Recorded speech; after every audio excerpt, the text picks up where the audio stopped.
Hello लोगोफोर, नोंथांमोननि गेजेराव मोनसे सोमोनांथाव खौरां लानानै फैदों। जानो हागौ नोंथांमोना थाम्बनेइलाव नायनानै एसे हमदां मोनखाबाय जानांगौ बे खौराङा मानि जागोन एबा सोरनि जागोन। लोगोफोर, बेनो जादों बर' सावथुन मुलुगनि मुंदांखा बयजोंबो सिनायजानाय भिलेननि एक्टर बिथां थाख्लाय नार्जारी बिथाङा पुलिसजों हमजाबाय होननानै खौरां मोननाय जादों। बिथाङा मानि थाखाय हमजाखो होनोब्ला खौरांनिफ्राय मोनथिनो मोननाय बादिब्ला बिथाङा उन्दै हिन्जावसाखौ जिनाहारि खालामनाय आरो फालांगि खालामनायनि दायाव हमजाबाय होननानै खौरांनिफ्राय मोनथिनो मोननाय जादों।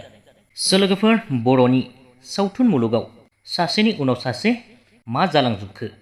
नोंथांमोना बै समाव मोनसे बिथांनिनो गाज्रि आखलनि कल रेकर्ड भाइराल जानायखौबो खोनाखाबायमोन जानांगौ। बै समावनो गोबां रायजो राजाफोरा बिथांखौ मोनथियैफोराबो एसे सासपेक्ट खालामनानै दंखायोमोन आरोना। नाथाय दायो खौराङाव मोनथिनाय बादिब्ला बिथांनि गाज्रि आखल आखुआ सोराङाव फैनाय बायदि नुहुरो आरोना। लोगोफोर, खौरांनिफ्राय मोनथिबावनाय बादिब्ला बिथाङा गोबाव सम खारखुमानानैबो दंमोन होननानै मोनथिनो मोननाय जादों। नाथाय बिथांखौ दायो हमनानै मोनबाय होननानै खौरांनिफ्राय मोननाय जादों। दायो नेक्स्टआव दं लोगोफोर, क'क्राझार जिल्लानि सेरफांगुरिनि बिथां मुंदांखा फेस्ला फावखुंगुर बयजोंबो सिनायजानाय दायो जौगाफुबाय थानाय बिथां अनिल नार्जारी बिथांनि गारिखौ सोरबा सिनायमोनै सुबुङा बुफायनानै गालांदों होननानै खौरांनिफ्राय मोनथिनो मोननाय जादों। लोगोफोर, दायो जोंनि गेजेराव मा जागासिनो दं आरोना, सानबाबो सानस'नोनो हाला। अनिल नार्जारी बिथाङा मा बुंखो नोंथांमोननो ससे भिडिअखौ दिन्थिनानै होनि, नायलांबानो जाबाय।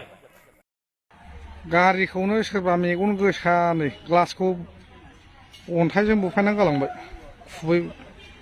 खुबैनानै गालांबाय। नै फारसे ग्लासानो गैला।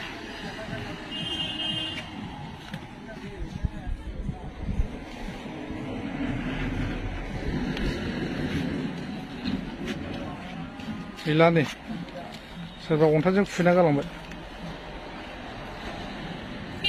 बिदिसो जायोलै। लोगोफोर, दासिमनि सुंद' खौरांनि भिडिअआबो बेखिनियानोमोन। उननि समाव आरो लाबोफिननो नाजागोन। भिडिअखौ नायनानै मोजां मोनोब्ला लाइक खालामदो, चेनेलखौबो साबस्क्राइब खालामनानै लाब्लानो जाबाय।